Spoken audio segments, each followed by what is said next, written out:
신앙생활을 우리가 이렇게 계속하면서 말씀을 보면 말씀이 그때그때마다 많이 달라요.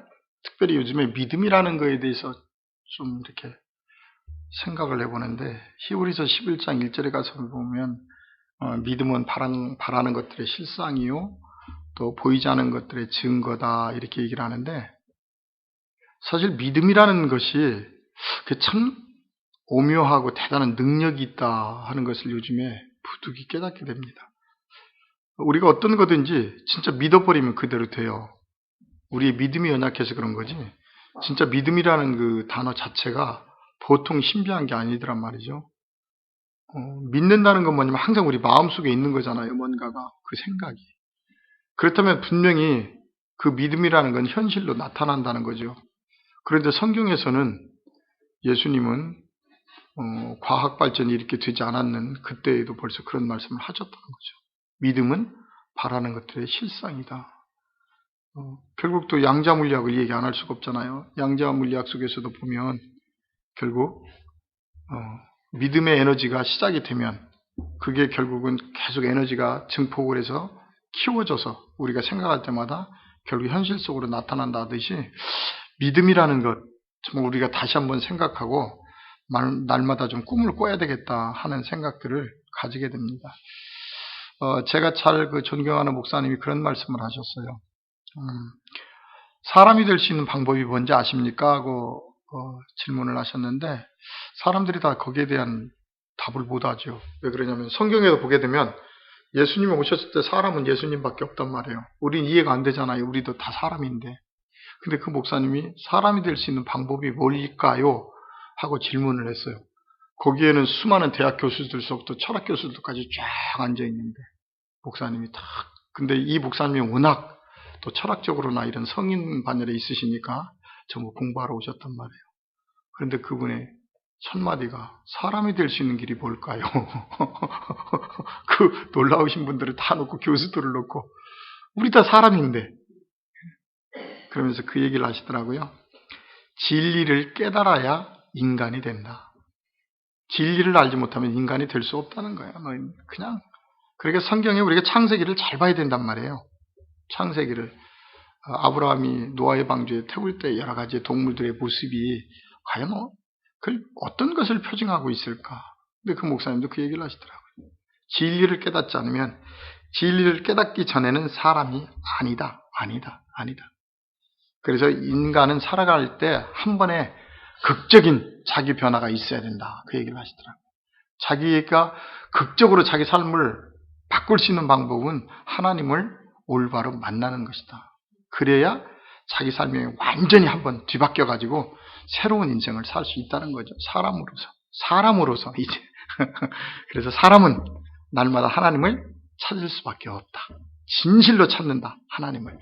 그게 바로 우리가 이 땅에 온 목적이다 하고 얘기를 하는데, 그때는 그 말씀이 그렇게 위대한 말씀인지 몰랐는데 그걸 쭉 기록해놨던 요즘에 노트를 이렇게 보다 보니까 새롭게 그분의 그 말씀이 가슴에 꽉 꼬가 닿더라고요. 그때 이런 놀라운 뜻의 말씀을 하셨는데 그때는 그냥 무슨 말씀인지 모르고 넘어갔다는 그런 생각이 들더라고요. 자, 오늘 우리 마태복음인데 우리가 너무나 잘 알고 있는 말씀이니까 간단하게 좀 정리만 하고 오늘 마무리를 하도록 하겠습니다.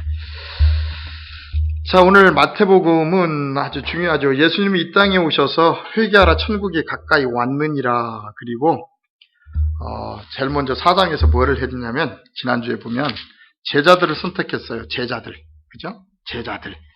제자들을 선택했어요. 그리고 처음으로 마태복음 5장, 6장, 7장, 3장에 걸쳐서 예수님이 직접 복음을 가르쳐 주신 거예요. 이게 복음의 핵심이에요. 성경. 이게 성경입니다. 하나님의 말씀. 아무리 말씀이 성경책에 기록되어 있다고 해도 이거는 그냥 문자예요. 이거 아무리 소중하게 끌어안고 다녀도 필요 없어요. 이 말씀이 내 것이 되어서 깨달아져서 내 안에서 삶으로 만들어지지 않으면 죽은 거예요. 많은 사람들은 성경을 그냥 들고 다니면서 안다고 지식 자랑을 하는데 그건 아니에요. 그건 그냥 문자적인 것 좀 알고 외우고 있는 거예요. 정말 성경을 안다는 건 뭐냐면 이 말씀이 내 안에 들어와서 사실로 표현될 때 성경을 우리가 안다. 이렇게 얘기할 수 있다는 거죠. 근데 오늘 이 말씀은 굉장히 중요한 게 뭐냐면 처음으로 예수님이 이 땅에 복음을 선포하셨다는 거예요. 처음으로 이 말씀을. 그런데 누구에게 했느냐면 지금 4장에 보면은 나를 따라오너라 그래가지고 제자들을 선택했어요. 그리고 오늘 5장 1절로 시작되는데 5장 1절에 가서 보면 예수께서 무리를 보시고 산에 올라가 앉히시니 그랬어요. 무리를 보시고 수많은 사람들이 지금 쫓아오잖아요. 왜 그러냐면 그들이 병이 낫고 여러 가지 자기들의 질병 치유가 되니까 쫓아왔단 말이죠. 그들을 쭉 보시면서 산에 올라가서 앉으셨어요. 그랬더니 산에 올라가 앉았더니 누가 오느냐면 제자들이 나온지라 그래서 제자들. 누가 하나님 말씀에 관심이 있느냐면 하나님의 제자 될 사람들만 관심이 있어요. 그 증거는 뭐냐면 5장, 6장, 7장 말씀을 끝내고 우리가 8장 1절에 가서 보면 수많은 무리들이 지금 밑에 있단 말이에요.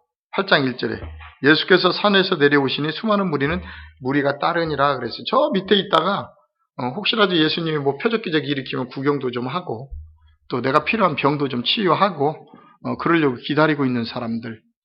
전혀 하나님 말씀에는 관심이 없는 사람들이에요. 이 사람들. 오늘날에도 하나님 생명의 복음이 여기저기서 선포되고 있지만 성도들 관심 없어요.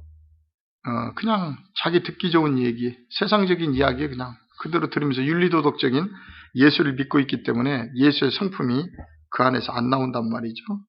그래서 오늘 5장 1절에 보면 천국 복음을 깨달을 수 있는 사람은 제자들밖에 없다. 이 제자들은 3년 반 동안 예수님과 동거동락하면서 예수님의 삶과 예수님의 복음을 그대로 이어봤습니다. 그래서 사도행전에 보게 되면 가는 곳마다 예수님처럼 다 순교했다. 그래서 오늘날 교회들에서 이루어지고 있는 제자교육은 니꼬로 제자교육이 아니라 목사님 제자 만드는 교육이지 예수 제자교육이 아니라는 거죠. 가장 큰 이유는 뭐냐면 우리나라의 최고의 제자교육을 했던 교회가 실패했잖아요. 보세요. 인본적인 제자교육이지 예수님의 제자교육을 제대로 받았다면 저렇게 큰 교회 지을 수도 없고요. 그 중심 속에 서 있는 목사님이 계속 그렇게 거짓말하는 거 아니에요. 근데 그것을 알면서도 거기에 있다는 거예요. 왜? 여기가 좋사오니. 아니면 나오면 될 거 아니에요. 왜 거기서 싸우고 있어요? 예수님이 가라지를 뽑을 때 단으로 묶듯이 묶으려고 하고 있는데 거기에서 상처를 받으면서도 거기서 쳐다보고 있어요. 더 이상 갈 곳이 없대요. 왜 거기밖에 갈 곳이 없습니까? 자기 의가 그곳에 있으니까 그곳에 머물고 있는 거죠. 절대 예수님의 교육은 책상머리에 앉아서 책을 놓고 하는 것이 아니라 목회자의 삶을 그대로 보여준다는 거죠. 그게 바로 예수님의 제자 교육입니다. 자, 그런데 오늘 예수님이 자기 제자들에게 이제 천국을 가르쳐 줍니다. 천국. 우리 누구나가 다 가고 싶어 하는 곳이 뭐냐면 천국이라는 거죠. 천국. 자, 오늘 천국이 어떤 곳인지 한번 보도록 하겠습니다. 중요합니다. 4장 23절에 뭐라 그랬냐면 예수께서 온 갈릴리에 두루다니자 그들의 회당에서 가르치시며 그랬어요. 제일 먼저 가르쳤다는 거예요. 배워야 돼요. 성경을. 그런데 오늘날 교회들이 성경을 안 가르쳐요. 이거 문자적인 성경은 누구나 다 알아요. 성경 이 문자 속에 숨어있는 하나님을 발견해야 되는데 그걸 안 한단 말이에요. 계속 2단, 3단만 찾고 우리 정통들이. 가르쳐야 돼요. 분명히 마태복음 11장 28절부터도 가서 보면 수고하고 짐진 자들아 다 내게로 오라 내가 너희를 쉬게 하리라 그랬어요. 예수님이 와서 보니까 사두개인 바리새인 성도들이 얼마나 교회 일에 바쁜지 몰라요. 오늘날처럼. 오늘날 굉장히 바쁘잖아요. 근데 그들에게 하는 얘기 수고하고 무거운 짐진 자들아 다 내게로 오라 내가 너희를 쉬게 하겠다. 쉬게 하겠다. 너에게 쉼을 주겠다. 평강을 주겠다. 기독교는 평강입니다.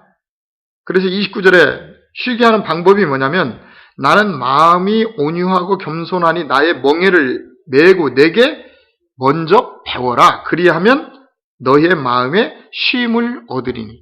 멍에를 먹어 일단 먼저 배우라고 얘기합니다. 그리고 마음에 쉼을 얻으라는 거예요. 그런데 와서 성경 공부를 안 해요. 그냥 믿어요. 뭘 믿는지 난 모르겠다니까요.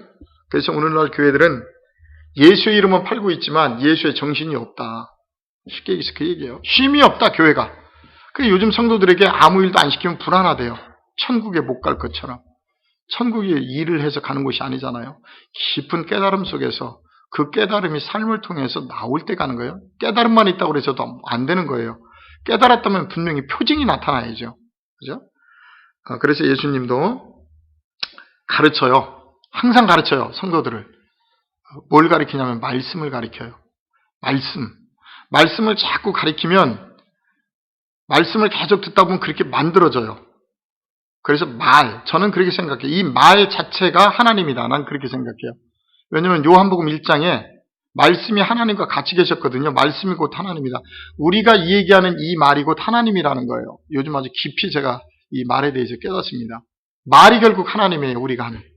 그래서 이 말을 조심해야 돼요. 왜 말하면 그대로 되잖아요. 창세기 1장에서도 말씀으로 다 창조하셨고 우리가 하고 있는 이 말이 곧 하나님이지 다른 것이 하나님이 아니라는 거예요. 말. 그래 이 말을 자꾸 듣다 보면 그대로 만들어지는 거예요. 어느 날 계속 듣다 보면. 그런데 사람들이 좋은 이야기보다 나쁜 얘기를 듣기를 좋아하죠. 좋은 이야기는 나한테 너무 아프니까. 자, 예수님 가르치십니다. 2절에 입을 열어 가르쳐 가라사대 그랬어요. 자꾸 뭘 들려줘요? 그분의 음성. 요한복음 10장 가서 봅니다. 요한복음 10장. 요한복음 10장.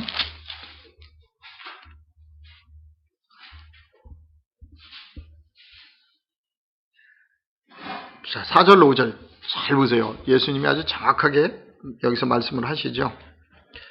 자기 양을 다 내놓은 후에 앞서가면 양들이 그의 음성을 아는 고로 따라오되 타인의 음성은 알지 못하는 고로 타인을 따르지 아니하고 도리어 도망하느니라.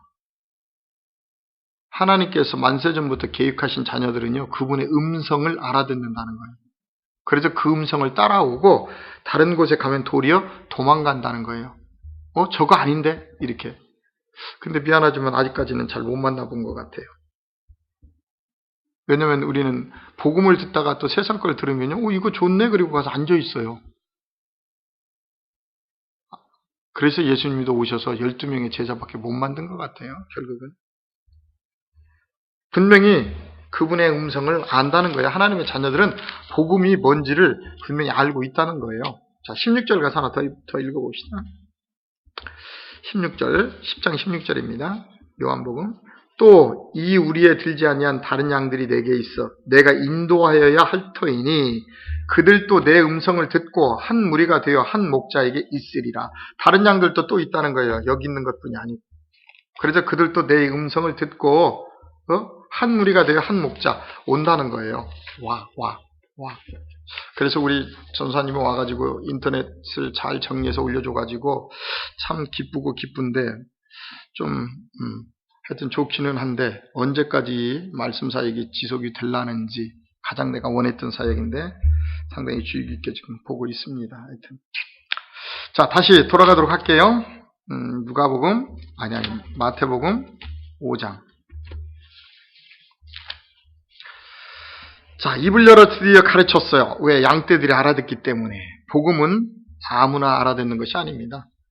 교회 생활 한다고 해서 다 하나님의 자녀는 아니잖아요. 우리가 안에 지옥 갈 자가 있고 자가 있기 때문에 그렇습니다. 자, 2절 3절에 뭐라 그랬냐면 심령이 가난한 자는 복이 있나니 천국이 그들의 것이며 그랬어요. 심령. 그런데 원어에 보게 되면 심령이 아니라 성령에게 가난한 자예요. 마음 심자가 아니라 성령에게 가난한 자가 뭐가 있냐면 복이 있다 그래서 복. 그렇죠. 우리 복이라는 단어 너무나 잘 알죠. 요한복음 17장 3절에 가서 보면 이 복이 뭔지 잘 거기에 나와 있습니다. 요한복음 17장 3절에 가서 보면 영생은 곧 유일하신 참 하나님과 그가 보내신 자 예수 그리스도를 아는 것이다 그랬어요. 영생. 왜 그러냐면 시편 133편 3절에 가서 보면 헐몬에서 복을 명하셨나니 그 복은 곧 영생이다 그랬거든요. 복이 영생. 그럼 영생, 복을 받고 영생에 가려면 참 하나님과 그가 보내신 자 예수 그리스도를 잘 알아야 된다는 거예요. 성경은. 바로 이게 복받은 거예요. 그래서 우리는 몇 명이 되지 않지만 복받은 사람들이에요. 왜냐하면 예수 그리스도가 누군지를 정확히 알고 그분의 그 길을 우리가 따라가려고 날마다 말씀을 앞에 놓고 연구하고 그 길을 가고 있기 때문에 그렇습니다. 마태복음 5장 3장은 심령이 아니라 성령에게 가난한 자. 항상 성령을 간구하는 자죠. 성령을 찾는 자. 그런데 이 성령이 어디에 있느냐는 거죠. 성령이 바로 내 안에 있어요. 성령이 내 안에 없는 자는 영원한 생명이 없다고 제가 얘기했어요. 영생할 수 없다. 영생이라는 축복은 내 안에 생명 되시는 성령이 내 안에 계셔야 된다니까요. 그래서 고린도전서 3장 16절에 그 이야기를 하는 거잖아요. 너희가 하나님의 성령의 전인 것을 깨닫지 못하느냐. 네가 하나님의 전이다. 네가 교회라는 거예요. 그래서 우리가 날마다 이런 성령의 가난한 자, 성령을 항상 찾는 자가 누가 있냐면 복이 있다. 왜? 영생을 약속받았으니까. 그래서 거기 뭐라고 그랬어요? 복이 있나니 천국이 그들의 것이며. 그래서 성령을 내 안에 소유하지 않은 사람은 천국에 갈 수 없다고 제가 분명히 말씀드렸어요.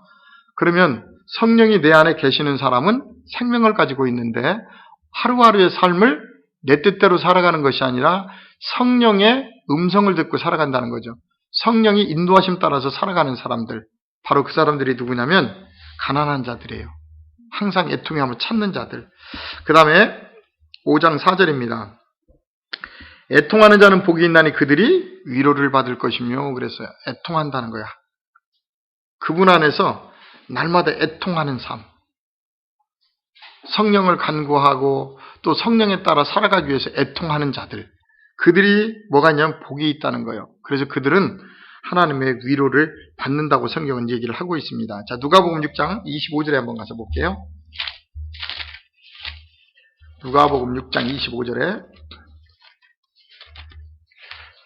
자, 가서 보면 이렇게 말씀을 합니다. 25절. 화 있을진저 그랬어요. 화 있을진저. 누구예요? 이거 전부 다. 하나님 사명 잘 감당하고 있는 자들이죠. 하나님 앞에 열성당원들. 근데 그들에게 화 있을진저. 마태복음 23장하고 똑같습니다. 화 있을진저 너희 지금 배부른 자여 너희는 주리로다 그랬어요. 주리리로다. 육신적으로는 배부르고 있지만 영적으로는 가난한 자들이란 말이에요. 지금 많아요. 주변에 보면. 겉으로는 뭐 교회당을 몇백억을 들여서 짓고 뭐 그 안에서 신앙생활을 하고 들이다 보면 전부 무덤들 속에 있는 거예요. 사실. 마른 뼈들이에요. 영이 없어요. 영의 생명이 없어. 육은 피등피등 살쪄가지고 디륵디륵 기름이 흘릴지 모르겠지만 그 안을 들여다보면 하나님의 생명이 없어요. 그 얘기예요. 너희는 주리리로다. 화 있을진저 너희 지금 웃는 자여 너희가 뭐하라? 애통하며 울으라는 거예요. 하나님 앞에. 애통하며 울으라는 거예요. 지금. 응? 누구에게요? 배부른 자들에게. 참 안타까운 얘기죠. 응? 하나님 안에서 지금 배부르다고 하는 자들, 부유하다고 하는 자들에게 지금 하시는 말씀이에요. 애통해라 너희들. 너희들 지금 신앙생활 잘못하고 있어. 지금 특별히 마태복음 5장은 시대 속에서 사두개인 바리새인들 헤롯 밑에서 신앙생활 잘 하고 있는 사람들에게 주시는 말씀이란 말이에요. 애통해라. 너희들 지금 그 신앙생활 아니다. 예수 팔아먹지 말고 하나님 팔아먹지 말아라. 그 얘기예요. 쉽게 얘기해서. 그래서 애통하는 자는 복이 그랬어요. 고린도전서 5장 2절로 한번 가볼게요. 고린도전서 5장 2절.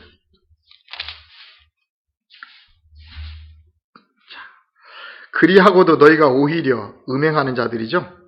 오히려 교만하여져서 어찌하여 통한이 여기지 아니하고 그 일 행한 자를 너희 중에서 쫓아내지 아니하느냐. 어찌하여 통한이 애통하지 않느냐는 거예요. 음행하는 자들이죠. 아버지의 아내를 취했다. 지금 세상적인 아버지가 아니잖아요. 지금 하나님 안에 있는 자들을 꼬여냈단 말이에요. 그래가지고 다른 길로 가게 만든다는 거예요. 그렇다면 너희가 애통해야 하지 않겠느냐. 그런 일에서 하나님의 일을 거꾸로 하고 있으니까 지금 성경은 계속적으로 우리에게 애통하라고 얘기합니다. 야고보서 4장 9절 한번 더 볼까요? 야고보서 4장 9절. 야고보서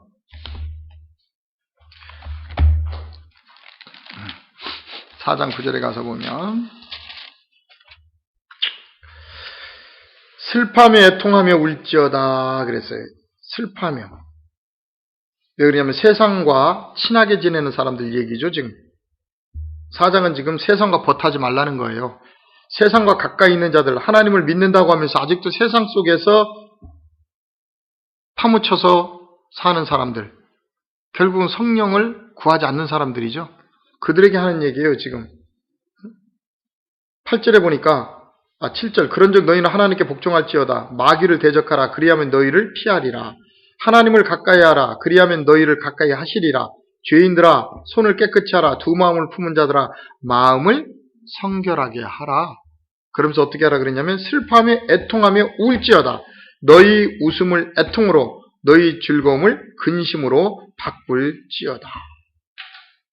애통하라는 거예요. 하나님 앞에. 하나님과 가까이 하라는 거예요. 세상과 대적하라는 거예요.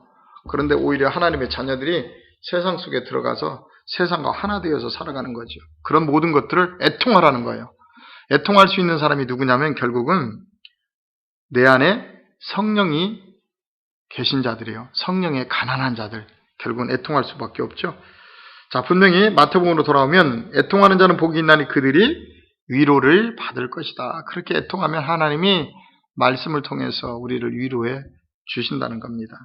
그 다음에 5절이죠. 온유한 자는 복이 있나니 저희가 땅을 기업으로 얻을 것이요. 그랬어요. 온유한 자, 온유한 자. 자, 마태복음 11장에 나와 있나요? 마태복음이죠. 우리가 11장. 한번 가져 봅시다. 11장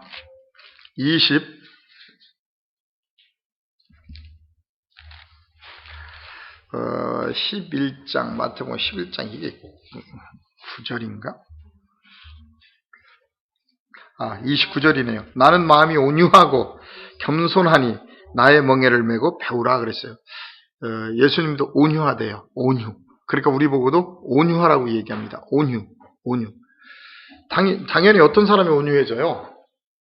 결국 성령을 간구하는 자, 성령에 가난한 자, 또는 애통해하는 자. 성령에 애통해하는 자는 당연히 온유해질 수밖에 없죠. 우리가 온유할 수 없는 이유는 뭐냐면 내가 살아있기 때문에 그러잖아요. 그런데 내가 내 안에 성령이 사신다면 우리는 온유해질 수밖에 없다는 거죠.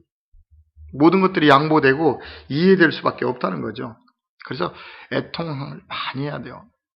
하나님 말씀에 온전하게 순종하지 못하고 따라가지 못하는 것에 대해서 애통함이 있어야 돼요. 그러면 우리가 자연스럽게 온유한 자가 됩니다. 그러면 뭐를 얻느냐면 저희가 땅을 기업으로 얻는데요. 당연히 어떤 땅이겠어요? 하나님의 평강의 땅이겠죠. 가나안 땅이겠죠. 아주 좋은 땅.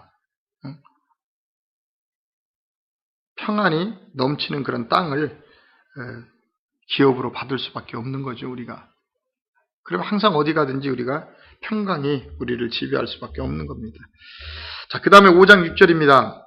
의에 줄이고 목마른 자, 의라는 건 사람의 의가 아니라 하나님의 의죠. 여기서는 로마서 1장 17절에 나와 있는 것처럼 사람의 의를 하나님의 의로 바꾸는 게 복음입니다. 그죠? 그래서 하나님의 의에 줄이고 목마른 자, 하나님의 공의에 줄이고 목마른 자는 뭐가 있냐면 복이 있나니 그들이 항상 뭐한다? 배부를 것이며 그랬어요. 자, 사도행전 10장 35절에 가서 봅시다. 사도행전 10장 35절. 사도행전 10장 35절.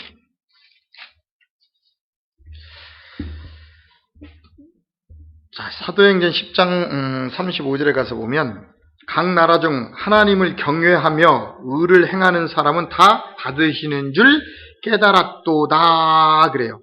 지금 성령을 얘기하는 거거든요. 하나님을 경외하며 의를 행하는 자.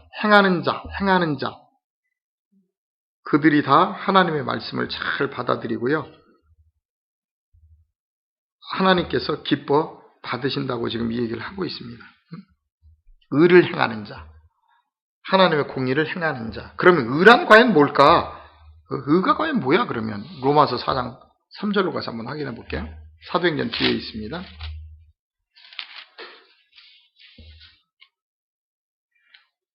의가 뭐냐? 의가.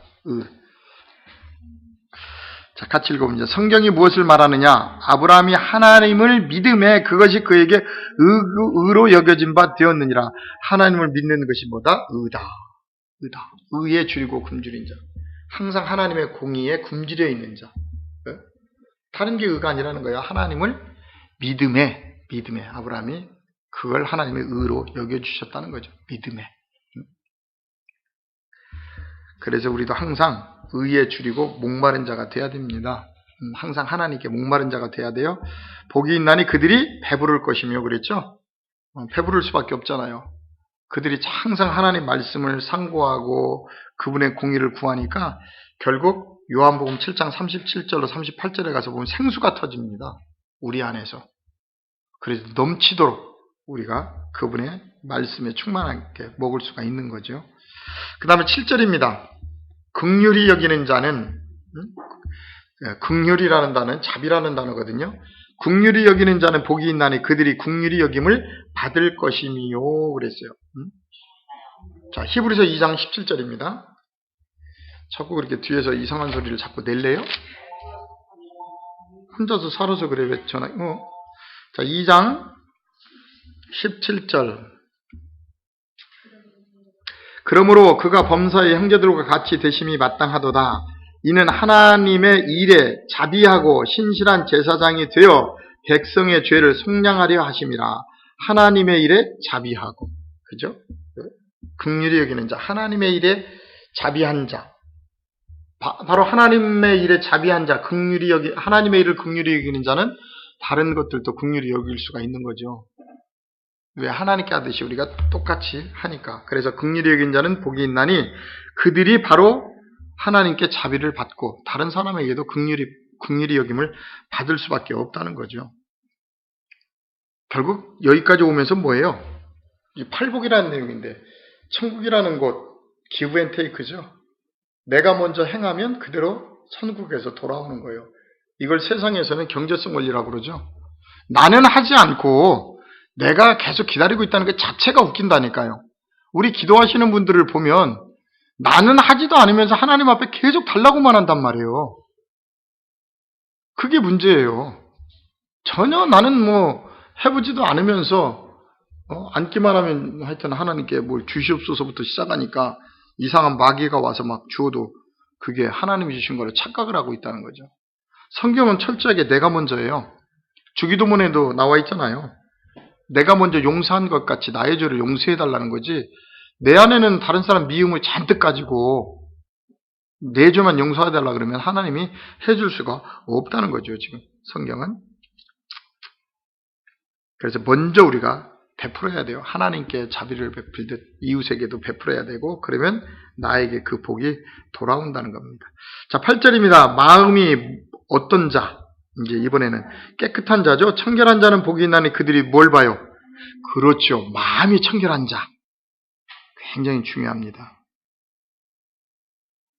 마음이 청결한 자만 하나님을 봐요. 아무나 볼 수 있는 게 아니에요. 마태복음 23장 26절에 가서 한번 보고 올게요.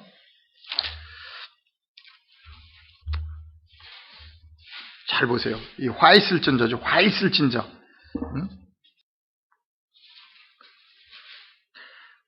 자, 화 있을진저 26절입니다. 눈먼 바리새인이여, 너는 먼저 안을 깨끗이 하라, 청결하게 하라. 그리하면 겉도 깨끗하리라. 바리새인들은 지도자예요. 그 시절 속에. 오늘날도 문제는 성도들보다 지도자들이 문제예요. 지금 저도 문제지만 저라고 해서 백로는 아니고요. 하여튼 저를 포함한 지도자들이 잘못했기 때문에 그렇다는 거예요. 그래서 겉모습만 꾸미지 말고 먼저 안을 깨끗이 하라는 거예요. 안을 뭘로 깨끗하게 해요? 하나님 말씀, 진리가 아니면 깨끗하게 할 수가 없어요. 우리 안에는. 겉에는 옷을 사입고 어떻게 좀 하면 되겠죠. 씻고. 그런데 보이지 않는 성경은 우리 내면을 씻기 위해서 말씀이 있는 거라고요. 먼저 안을 청결하게 하라는 거예요. 청결하게 하라. 그리하면 겉도 깨끗하여 지리라. 그래서 성경은 이 마음을 청결하게 하는 방법까지도 아주 상세하게 설명을 해 놓으셨어요. 자, 요한복음 15장 3절 가서 확인하세요.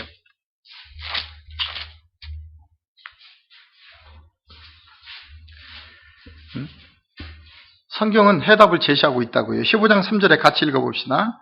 너희는 내가 일러준 말로 이미 깨끗하여졌으니, 그분의 말씀으로 우리는 벌써 깨끗해졌다는 거예요. 깨끗해졌다. 말. 그래서 우리가 예수 그리스도의 복음의 말씀을 들으면 깨끗해져요. 그런데 왜 많은 성도들이 예수 그리스도의 복음을 들으면서도 깨끗해지지 않을까요? 그것은 올바른 복음이 아니라 누룩 섞인 것을 먹어서 그래요. 누룩. 오병이어 7병이어의 기적을 통해서 누룩을 주의하라 그랬잖아요. 성도들은요, 분명히 이 말이 하나님이기 때문에 이 올바른 말을 들으면 분명히 바뀌게 되어 있다고요. 근데 오늘날 우리 기독교인들이 세상에서 전부 손가락질 당하고 있어요. 비방당하고 있어요. 왜 그러냐면 누룩 섞인 말을 먹다 보니까 깨끗해지지가 않고 더 더러워졌어요. 탐욕이 더 많아졌다는 얘기죠, 우리 안에. 오늘 마태복음 5장 8절은 얘기합니다. 마음이 청결한 자가 하나님을 본다는 거예요. 마음을 정말 깨끗하게 해서 성경을 가만히 읽어보세요. 세상에 복 받는 것보다요, 하나님의 놀라운 진리의 말씀이 보여요. 그런데 우리 기독교, 하나님을 믿는 사람들은 마음에 자기의 탐욕을 가지고 성경을 보니까 전부 세상에서 복 받는 것밖에 안 보여요. 그런데 오히려 아무런 욕심 없이 저 산속에서 머리 깎고 성경을 연구하고 있는 스님들은요, 이 말씀을 보면요, 너무나 감탄해요. 예수님이 이렇게 위대한 말씀을 하셨다는 게 감동을 해요. 근데 우리는 그들 보고 2단, 3단만 찾고 있지 내 자신이 성경을 거꾸로 보고 있다는 걸 생각을 안 해요. 마음이 깨끗하지 못해서 그래요. 정말 마음이 깨끗한 사람이 성경을 보면 이 속에서 역동적으로 살아 움직이시는 하나님의 마음을 그대로 읽는다고요. 내가 천국 못 갈 것 같구나, 이렇게 해서는. 이렇게 해야 갈 수 있구나. 정말 예수님이 이런 놀라운 말씀을 하셨구나. 나도 어떻게 한번 해볼까. 그런데 전부 이상한 누룩 섞인 것들을 너무 많이 먹어가지고 아주 쪄들어 있죠. 그래서 오늘 성경은 마음이 청결한 자, 하나님을 볼 것이요. 청결하게 성경을 읽으면 이 말씀 속에서 우리는 하나님을 계속 봐야 됩니다. 그 다음에 8절입니다. 8절. 9절. 그 다음에 가장 중요한 게 화평케 하는 자죠. 평화죠. 평강. 화평케 하는 자는 복이 있나니 그들이 누구예요? 그렇죠. 여기는 하나님의 아들이라고까지 붙였어요. 어디에 가든지 화평하게 하는 사람들, 평강하게 하는 사람들. 예수님 부활하신 후에 제일 먼저 하신 얘기가 요한복음 21장 9절부터 나오잖아요. 우리 평강하라. 그런데 이 화평케 하는 자들이 누구냐면 하나님 아들이라 일컬음을 받는다는 거예요. 그래서 우리는 이 땅에 평화의 사절들이죠. 천국의 대사들인데 우리의 역할은 뭐냐면 가는 곳마다 사람들을 화평하게 하고 평강하게 해줘야 된다는 거예요. 자, 마태복음 10장 34절.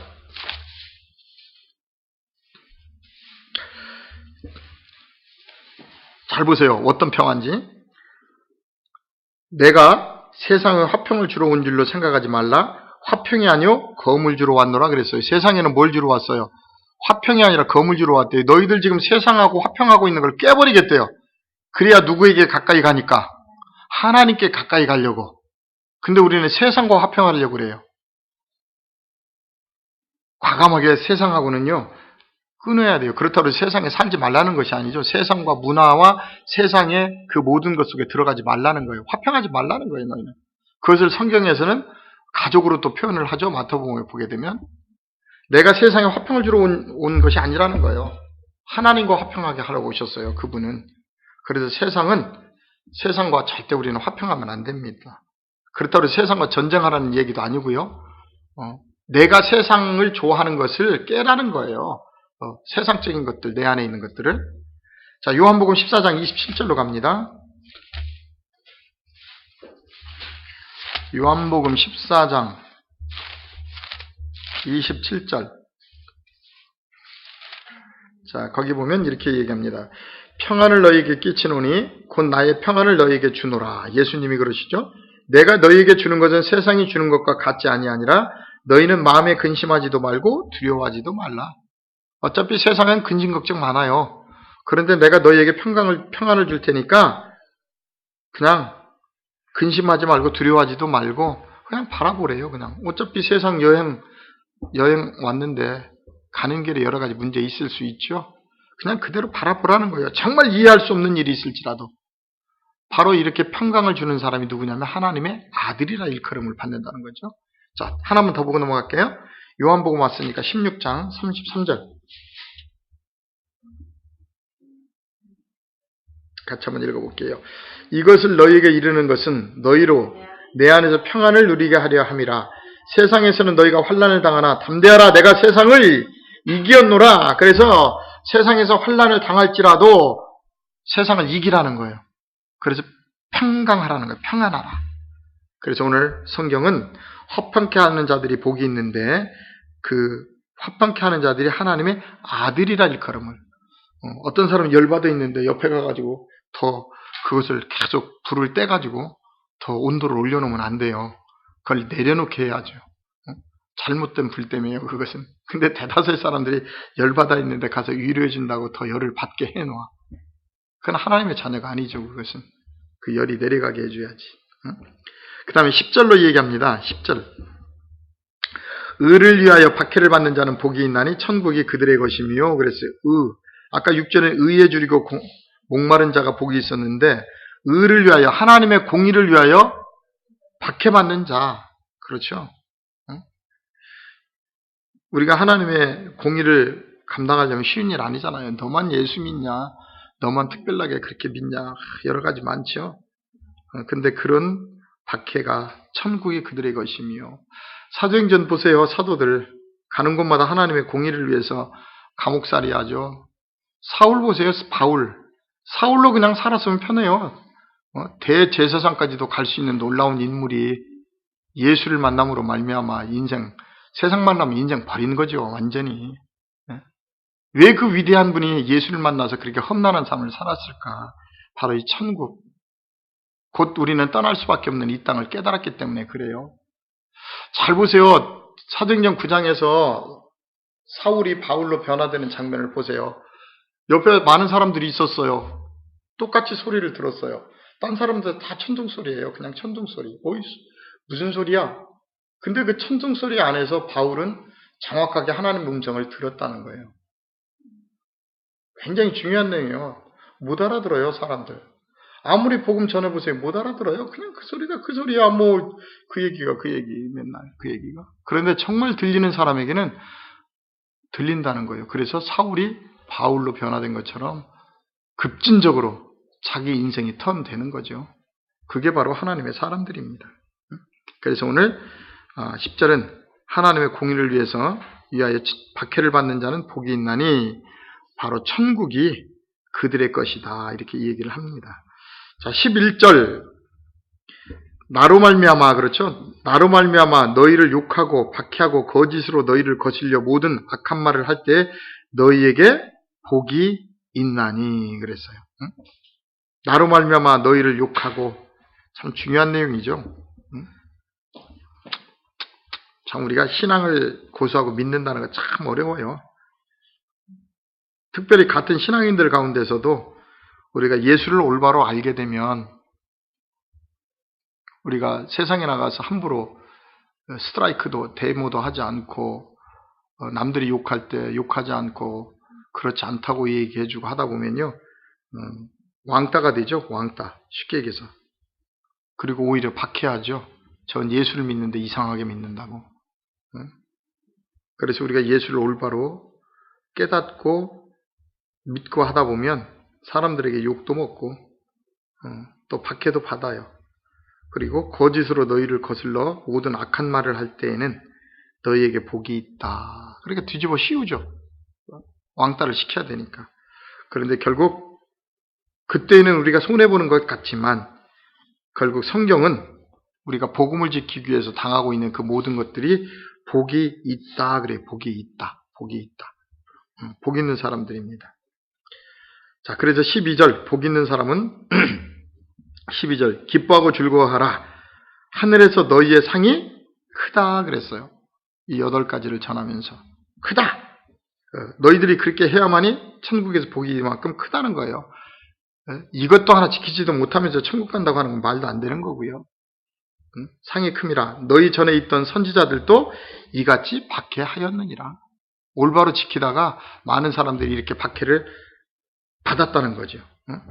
그래서 이제 오늘 예수님을 통해서 오늘 1절에서부터 12절까지 깨달은 제자들에게 13절서부터 말씀하는 거예요. 너희들이 이 복음, 하나님의 음성을 듣고 천국을 알았다면 이제 너희는 세상에 나가서 소금과 빛의 사명을 감당해라 하고 진행하는 것이 13절부터 내용입니다. 이 대해서는 다음 주에 계속 진행을 하도록 할게요.